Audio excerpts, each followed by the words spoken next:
sudah mendiskusikan terkait dengan istilah, pengertian, dan sifat melawan hukum sebagai unsur tindak pidana.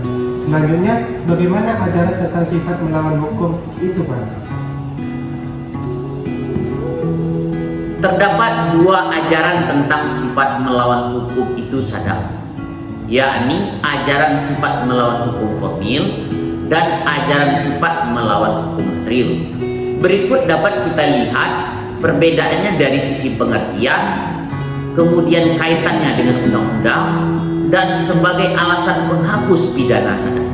Pertama, ajaran sifat melawan hukum formil dilihat secara pengertian adalah perbuatan itu bersifat melawan hukum apabila perbuatan itu diancam pidana dan rumuskan sebagai suatu delik dalam undang-undang. Selanjutnya dilihat kaitannya dengan undang-undang. Melawan hukum artinya sama dengan melawan atau bertentangan dengan undang-undang atau hukum tertulis saja.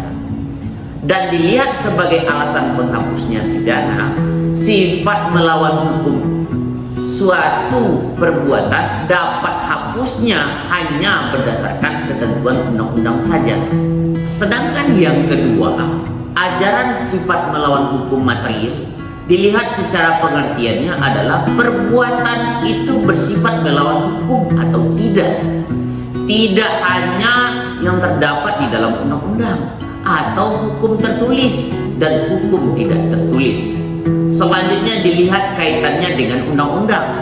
Melawan hukum artinya sama dengan melawan atau bertentangan dengan undang-undang atau hukum tertulis atau hukum tidak tertulis.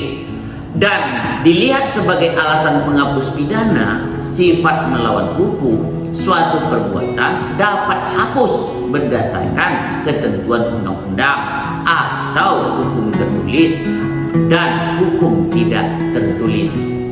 Lalu, ajaran mana yang dianut di Indonesia, Pak? Gabungan antara ajaran melawan hukum formil dan ajaran melawan hukum material, Sadam. Kemudian, dalam KUHP nasional, ajaran mana yang dianut dalam pembuatannya, Pak?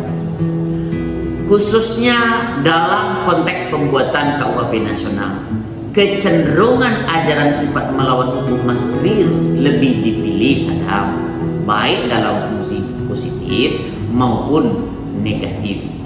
Meskipun azas legalitas tetap menjadi azas utama yang diletakkan di pasal 1-nya. Hal ini terlihat jelas dalam pasal 12.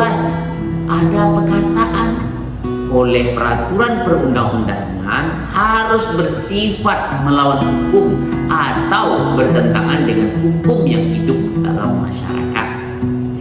Kemudian selaras juga dengan rumusan pasal 2 ayat 1 yang menyatakan bahwa ketentuan sebagaimana yang dimaksud dalam pasal 1 ayat 1 tidak mengurangi berlakunya hukum yang hidup dalam masyarakat, yang menentukan bahwa seseorang patut dipidana walaupun perbuatan tersebut tidak diatur di dalam undang-undang ini.